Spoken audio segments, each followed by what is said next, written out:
ಸೋಮ ತನ್ನ ಎತ್ತಿನ ಗಾಡಿ ಹತ್ತಿ ಕಣ್ಮರೆಯಾದ. ದೇವಸ್ಥಾನದಲ್ಲಿ ಮತ್ತೆ ಅದೇ ಭಯಂಕರ ಮೌನ ಆವರಿಸಿತು. ಆದ್ರೆ ಆ ಸಾಧುಗಳು ಮಾತ್ರ ನಿರಾಳವಾಗಿರ್ಲಿಲ್ಲ. ಅವರು ನಿಧಾನವಾಗಿ ಎದ್ದು ದೇವಸ್ಥಾನದ ಮೂಲೆಯಲ್ಲಿದ್ದ ಒಂದು ಹಳೆಯ ಮರದ ಪೆಟ್ಟಿಗೆಯನ್ನ ತೆರೆದರು. ಅದರಲ್ಲಿ ಧೂಳು ಹಿಡಿದಿದ್ದ ಒಂದು ಹಳೆಯ ಫೋಟೋ ಇತ್ತು. ಅದರಲ್ಲಿ ಒಬ್ಬ ಸುಂದರವಾದ ಯುವಕ ಮತ್ತು ಒಬ್ಬಳು ಹೆಣ್ಣು ಮಗಳು ನಗುತ್ತಾ ನಿಂತಿದ್ದರು. ಸಾಧುಗಳು ಆ ಫೋಟೋ ನೋಡುತ್ತಾ ಕಣ್ಣೀರು ಹಾಕೋಕೆ ಶುರು ಮಾಡಿದ್ರು. ಗೌರಿ, ಲೇ ಗೌರಿ, ಇವತ್ತು ಬಂದಿದ್ದ ಹುಡುಗ ಬಚಾವಾದ. ಆದರೆ ನಿನಗೆ ಮಾತ್ರ ಇನ್ನೂ ಮುಕ್ತಿ ಸಿಗ್ಲಿಲ್ವಲ್ಲೇ? ಎಷ್ಟು ವರ್ಷ ಅಂತ ಹೀಗೆ ರಾಕ್ಷಸಿ ಥರ ಕಾಡಲ್ಲೇ ಅಲ್ದಾಡ್ತೀಯ? ನನ್ನನ್ನು ಕ್ಷಮಿಸ್ಬಿಡು ಗೌರಿ. ಅಂದು ನಾನು ಮಾಡಿದ ತಪ್ಪಿಗೆ ಇವತ್ತು ನಾವಿಬ್ರೂ ಅನುಭವಿಸ್ತಿದ್ದೀವಿ. ಆ ಸಾಧುಗಳ ಹೆಸರು ನಿಜವಾಗ್ಲೂ ರುದ್ರಪ್ಪ ಅಂತಲ್ಲ. 30 ವರ್ಷಗಳ ಹಿಂದೆ ಅವರು ಶಂಕರಾಗಿದ್ರು. ಆ ಫೋಟೋದಲ್ಲಿ ಇದ್ದಿದ್ದು ಅವರೇ ಮತ್ತು ಅವರ ಹೆಂಡತಿ ಗೌರಿ. ಆ ಕರಾಳ ರಾತ್ರಿ ಏನಾಯ್ತು ಅನ್ನೋದು ಆ ಕಲ್ಲಿನ ಗೋಡೆಗಳಿಗೆ ಮಾತ್ರ ಗೊತ್ತಿತ್ತು. ಬನ್ನಿ, 30 ವರ್ಷ ಹಿಂದಕ್ಕೆ ಹೋಗೋಣ. ಅದು 30 ವರ್ಷ ಹಿಂದಿನ ಮಾತು. ಶಂಕರ್ ಮತ್ತು ಗೌರಿಗೆ ಆಗಷ್ಟೇ ಮದುವೆ ಆಗಿತ್ತು. ಶಂಕರ್ ಪಕ್ಕದ ಊರಿನ ಜಮೀನ್ದಾರರ ಮಗ. ಗೌರಿ ತುಂಬಾ ಲಕ್ಷಣವಾಗಿದ್ದಳು. ಇಬ್ರೂ ತಮ್ಮ ಎತ್ತಿನ ಗಾಡೀಲಿ ತವರೂರಿಂದ ಗಂಡನ ಮನೆಗೆ ಬರ್ತಿದ್ರು. ಅಂದು ಕೂಡ ಇವತ್ತಿನ ಹಾಗೆ ಅಮಾವಾಸ್ಯೆ. ಆಕಾಶದಲ್ಲಿ ಮೋಡಗಳು ಕಪ್ಪಾಗಿ ತುಂಬಿದ್ವು. ಗೌರಿ, ಹೆದರ್ಕೋಬೇಡ. ಇನ್ನು ಸ್ವಲ್ಪ ದೂರ ಅಷ್ಟೆ. ಈ ಕಾಡು ದಾಟಿದ್ರೆ ನಮ್ಮ ಊರು ಬಂತು. ಮಳೆ ಬರೋ ಹಾಗಿದೆ, ಆದರೂ ಬೇಗ ಹೋಗ್ಬಿಡೋಣ.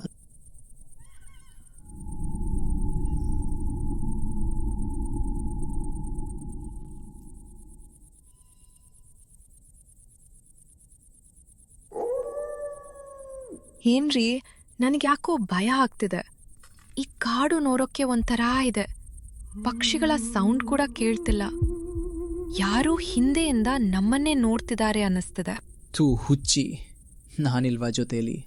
ನನ್ನ ಪ್ರಾಣ ಹೋದ್ರೂ ನಿನಗೇನೂ ಆಗ್ಲಿಕ್ಕೆ ಬಿಡಲ್ಲ. ನೀನು ಆರಾಮಾಗಿ ಕುತ್ಕೋ. ಅವರು ಮಾತಾಡ್ತಿದ್ದಂಗೆ ಜೋರಾಗಿ ಗಾಳಿ ಬೀಸೋಕೆ ಶುರುವಾಯ್ತು.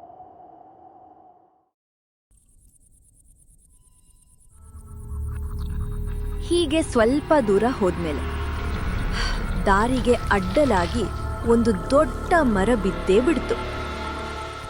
ಗಾಡಿ ನಿಲ್ಸೋದು ಅನಿವಾರ್ಯ ಆಯ್ತು. ಇದೇನಿದು ಹಿಂಗಾಯ್ತು? ಮರ ಬಿದ್ದು ದಾರಿ ಬ್ಲಾಕ್ ಆಗಿದೆ. ಅಯ್ಯೋ ದೇವ್ರೆ, ಈಗೇನ್ ಮಾಡೋದ್ರಿ? ಕತ್ಲಾಗ್ತಿದೆ. ಇಲ್ಲೇ ಕಾಡಲ್ಲಿರೋದಾ? ಗಾಬರಿ ಆಗ್ಬೇಡ ಗೌರಿ. ನಾನು ಇಳಿದು ದಾರಿ ಏನಾದರೂ ಮಾಡಕ್ಕಾಗುತ್ತಾ ನೋಡ್ತೀನಿ. ಇಲ್ಲ ಅಂದರೆ ಆ ಪಕ್ಕದ ದಾರಿಲಿ ಗಾಡಿ ತಿರುಗಿಸ್ತೀನಿ. ನೀನು ಗಾಡಿಯಲ್ಲೇ ಇರು, ಕೆಳಗೆ ಇರಿಬೇಡ. ಹುಷಾರು. ಶಂಕರ್ ಟಾರ್ಚ್ ಹಿಡ್ಕೊಂಡು ಮರದ ಹತ್ರ ಹೋದ. ಗೌರಿ ಗಾಡಿಯಲ್ಲೇ ನಡುಗುತ್ತಾ ಕೂತಿದ್ಲು. ಮಳೆ ಹನಿಗಳು ಶುರುವಾಗಿದ್ವು. ಕತ್ತಲಲ್ಲಿ ಗೌರಿಗೆ ದೂರದಲ್ಲಿ ಏನೋ ಕಂಡ ಹಾಗಾಯ್ತು.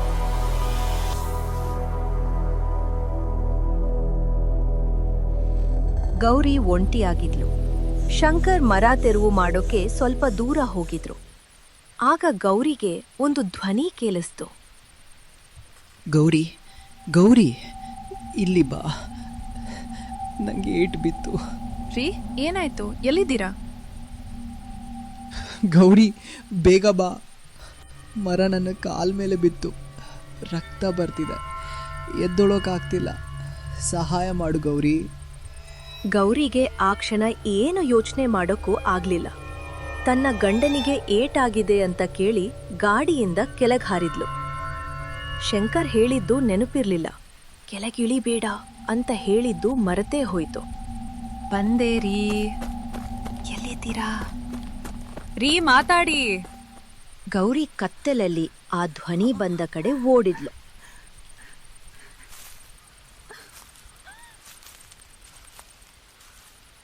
ಅದು ದಾರಿಯಿಂದ ದೂರ ಕಾಡಿನ ಆಳಕ್ಕೆ ಕರ್ಕೊಂಡು ಹೋಯ್ತು.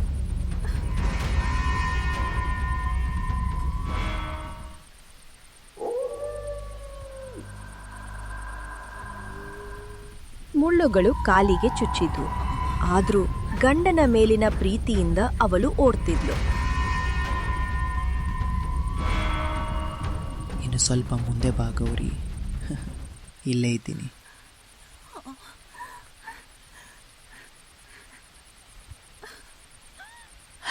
ಇತ್ತ ಕಡೆ ಶಂಕರ್ ಮರಾನ ಸರಿಸಿ ವಾಪಸ್ ಗಾಡಿ ಹತ್ರ ಬಂದ್ರು. ನೋಡಿದ್ರೆ ಗಾಡಿ ಖಾಲಿ. ಗೌರಿ, ಗೌರಿ ಎಲ್ಲಿದ್ದೀಯಾ? ಲೇ ಗೌರಿ, ತಮಾಷೆ ಮಾಡಬೇಡ, ಹೊರಗೆ ಬಾ.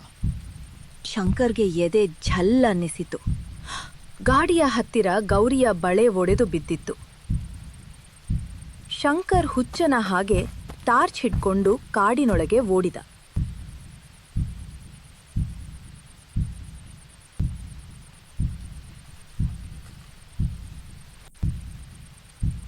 ಗೌರಿ ಆ ಧ್ವನಿನ ಹಿಂಬಾಲಿಸಿಕೊಂಡು ಹೋಗಿ ಒಂದು ಹಳೆಯ ಪಾಲು ಬಿದ್ದ ದೇವಸ್ಥಾನದ ಹತ್ರ ಸೇರಿದ್ಲು. ಅದೇ ಈಗಿನ ದೇವಸ್ಥಾನ. ಅಲ್ಲಿ ನೋಡಿದ್ರೆ ಯಾರೂ ಇರ್ಲಿಲ್ಲ, ಬರೀ ಕತ್ತಲು. ರೀ, ಎಲ್ಲಿದ್ದೀರಾ? ಯಾಕೆ ಸುಮ್ನಾದ್ರಿ? ಆಗ ಅವಳ ಹಿಂದೆಯಿಂದ ಒಂದು ವಿಕಾರವಾದ ನಗು ಕೇಳಿಸ್ತು. ಗೌರಿ ತಿರುಗಿ ನೋಡಿದ್ಲು. ಅಲ್ಲಿ ಮರದ ಮೇಲೆ ತಲೆ ಕೆಳಗಾಗಿ ಒಂದು ಆಕೃತಿ ನೇತಾಡ್ತಿತ್ತು. ನಿನ್ನ ಗಂಡ ಅಲ್ಲಿ ಸುರಕ್ಷಿತವಾಗಿದ್ದಾನೆ ಗೌರಿ, ಆದ್ರೆ ನೀನು ಸಿಕ್ಕಾಕೊಂಡೆ. ಅಮ್ಮ, ದೆವ್ವ! ಶಂಕರ್, ಎಲ್ಲಿದ್ದೀರಾ? ಕಾಪಾಡಿ! ಗೌರಿ ಜೀವ ಭಯದಲ್ಲಿ ಓಡೋಕೆ ಶುರು ಮಾಡಿದ್ಲು.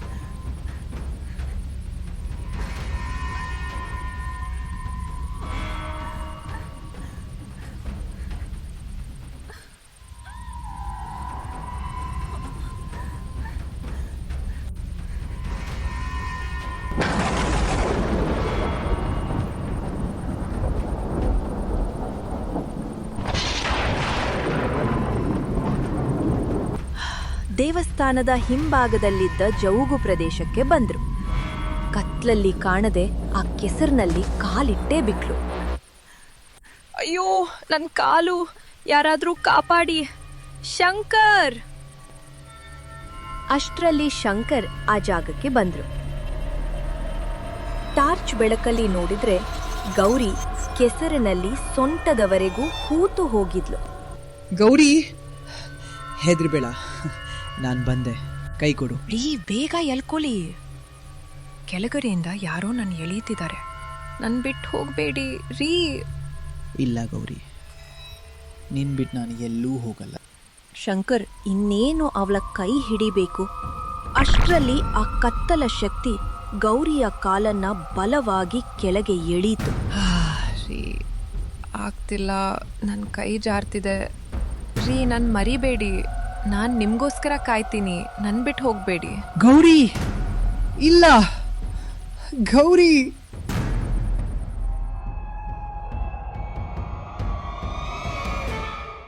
ಶಂಕರ್ ಕಣ್ಣ ಮುಂದೆಯೇ ಅವರ ಪ್ರೀತಿಯ ಹೆಂಡತಿ ಗೌರಿ ಆ ಕೆಸರಿನಲ್ಲಿ ಮುಳುಗಿ ಹೋದಳು.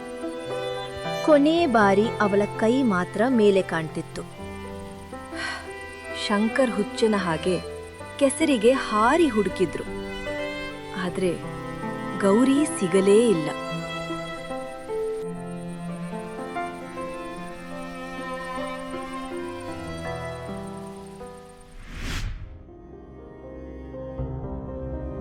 ಅಂದು ನಾನು ನಿನ್ನನ್ನು ಆ ಗಾಡೀಲಿ ಒಂಟಿಯಾಗಿ ಬಿಟ್ಟು ಹೋಗಬಾರದಿತ್ತು ಗೌರಿ. ನನ್ನ ಆ ಒಂದು ತಪ್ಪು ನಿನ್ನ ಪ್ರಾಣ ತಗೊಂತು. ನೀನು ಸಾಯೋವಾಗ ನನ್ನ ಬಿಟ್ಟು ಹೋಗಬೇಡಿ ಅಂತ ಕೇಳಿಕೊಂಡೆ. ಅದಕ್ಕೆ ನಾನು ಈ 30 ವರ್ಷದಿಂದ ಊರಿಗೆ ಹೋಗದೆ ಸನ್ಯಾಸಿ ವೇಷ ಹಾಕ್ಕೊಂಡು ಇಲ್ಲೇ ಇದ್ದೀನಿ. ನಿನ್ನನ್ನು ಬಿಟ್ಟು ಹೋಗಿಲ್ಲ ಗೌರಿ ನಾನು. ಅಸಲಿ ವಿಷಯ ಏನಂದ್ರೆ, ಆ ಕೆಸರಿನಲ್ಲಿ ಸತ್ತ ಗೌರಿ ತೃಪ್ತಿ ಸಿಗದೆ ಪ್ರೇತವಾಗಿ ಬದಲಾದ್ಲು. ಅವಳಿಗೆ ತನ್ನ ಗಂಡ ತನ್ನನ್ನ ಕಾಪಾಡ್ಲಿಲ್ಲ, ಮೋಸ ಮಾಡಿದ ಅನ್ನೋ ಕೋಪ ಇತ್ತು. ಅದಕ್ಕೆ ಅವಳು ಯಾರು ಆ ದಾರೀಲಿ ಬಂದ್ರೂ ಅವರಿಗೆ ಬೇಕಾದವರ ಧ್ವನಿಯಲ್ಲಿ ಕರೆದು ತನ್ನ ಹಾಗೆ ಸಾಯಿಸೋಕೆ ನೋಡ್ತಾಳೆ. ಹೇ ಶಂಕರ, ಎಷ್ಟು ಜನನ್ನ ಅಂತ ನಾನು ಕಾಪಾಡಲಿ? ನನ್ನ ಹೆಂಡತಿನ ನಾನೇ ತಡೀತಾ ಇದ್ದೀನಿ. ಅವಳು ಪಾಪ ಮಾಡ್ತಾಳೆ, ನಾನು ಅವಳ ಪಾಪ ತೊಳಿತಿದ್ದೀನಿ. ಇನ್ನೆಷ್ಟು ದಿನ ಈ ಶಿಕ್ಷೆ ನಮಗೆ? ಸಡನ್ ಆಗಿ ದೇವಸ್ಥಾನದ ಬಾಗಿಲು ತಾನಾಗಿಯೇ ತೆಗೆಯಿತು. ಮಳೆ ನಿಂತಿತ್ತು. ಆದ್ರೆ ಹೊರಗಡೆ ಕತ್ತಲಲ್ಲಿ ಅದೇ ಕೆಂಪು ಸೀರೆ ಉಟ್ಟ ಆಕೃತಿ ನಿಂತಿತ್ತು. ಅದು ಗೌರಿಯ ಆತ್ಮ. ಆದ್ರೆ ಮುಖ ವಿಕಾರವಾಗಿತ್ತು. ಶಂಕರ್, ಇವತ್ತವನು ತಪ್ಪಿಸಿಕೊಂಡ. ಆದರೆ ನೀನು ಯಾವಾಗ ನನ್ನ ಜೊತೆ ಬರ್ತೀಯಾ? ನಾನು ನಿಮಗೋಸ್ಕರ ಕಾಯ್ತಿದ್ದೀನಿ. ಬಾ ಶಂಕರ್, ಆ ಕೆಸರಿನ ಮನೆಗೆ ಹೋಗೋಣ. ಗೌರಿ, ನೀನು ಮಾಡ್ತಿರೋದು ತಪ್ಪು. ಅಮಾಯಕ ಜನರ ಪ್ರಾಣ ತಗೋಬೇಡ. ನಿನಗೆ ನನ್ನ ಪ್ರಾಣ ಬೇಕಿದ್ರೆ ತಗೋ, ಆದರೆ ಆ ಊರ ಜನರಿಗೆ ತೊಂದರೆ ಕೊಡಬೇಡ. ನನಗೆ ಬರೀ ನಿನ್ನ ಪ್ರಾಣ ಸಾಲದು. ಯಾರ್ಯಾರು ತಮ್ಮ ಪ್ರೀತಿ ಪಾತ್ರರನ್ನ ಬಿಟ್ಟು ಒಂಟಿಯಾಗಿ ಬರ್ತಾರೋ ಅವರೆಲ್ಲರೂ ನನಗೆ ಬೇಕು. ನೀನು ಎಲ್ಲಿವರೆಗೂ ನನ್ನ ತಡೀತೀಯ ನೋಡೋಣ. ಮತ್ತೆ ನಾನು ಆ ಸೋಮನನ್ನು ಬಿಡಲ್ಲ. ಅವನ ಮನೆಗೆ ಮತ್ತೆ ಹೋಗ್ತೀನಿ. ಸಾಧುಗಳು ಬಾಗಿಲು ಹಾಕಿ ಮತ್ತೆ ಶಿವನ ಧ್ಯಾನಕ್ಕೆ ಕೂತರು. ಓಂ ನಮಃ ಶಿವಾಯ. ಗೌರಿಗೆ ಮುಕ್ತಿ ಸಿಗೋವರೆಗೂ ನಾನು ಈ ದೇವಸ್ಥಾನ ಬಿಟ್ಟು ಕದಲಲ್ಲ. ಇದು ನನ್ನ ಪ್ರಾಯಶ್ಚಿತ್ತ. ಇಂದಿಗೂ ಆ ರಾಂಪುರದ ಕಾಡಿನ ದೇವಸ್ಥಾನದಲ್ಲಿ ರಾತ್ರಿಯಾದ್ರೆ ಆ ಗಂಟೆ ಸದ್ದು ಕೇಳುತ್ತೆ. ದಾರಿ ತಪ್ಪಿ ಬಂದವರನ್ನ ಆ ಸಾಧುಗಳು ಕಾಪಾಡ್ತಾರೆ. ಆದ್ರೆ ಯಾರು ಸಾಧುಗಳ ಮಾತು ಕೇಳದೆ ಆ ಪ್ರೀತಿಯ ಕರೆಗೆ ಓಗೊಟ್ಟು ಹೊರಗೆ ಹೋಗ್ತಾರೋ ಅವ್ರು ಮತ್ತೆ ವಾಪಸ್ ಬರೋದಿಲ್ಲ. ಆ ಗೌರಿಯ ಆತ್ಮ ಇನ್ನೂ ತನ್ನ ಶಂಕರ್ಗಾಗಿ ಮತ್ತು ಅವಳ ಒಂಟಿತನ ಕಳೆಯುವವರಿಗಾಗಿ ಕಾಯ್ತಾನೇ ಇದೆ.